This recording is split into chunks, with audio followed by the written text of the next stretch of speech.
last in, first out. We also have a first in, first out. That is called array shift. Array shift.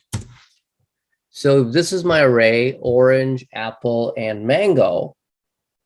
And I will say, I want fruit to be equals to array underscore shift stack.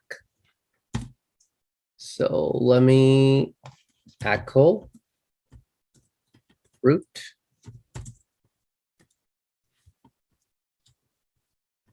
And alongside, we will also display the remaining stack. And you will see that only apple and mango are left. Orange comes off the list.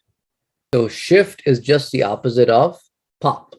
We will now save this one as array unshift.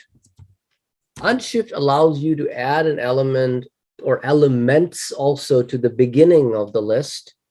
So for example, again, I work with the same list, and then I'll say I would like an array underscore unshift to the stack.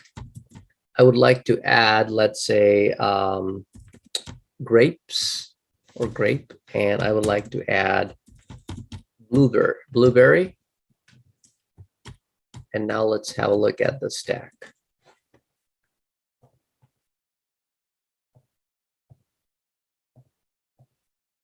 So grape and blueberry are added to the front of the stack.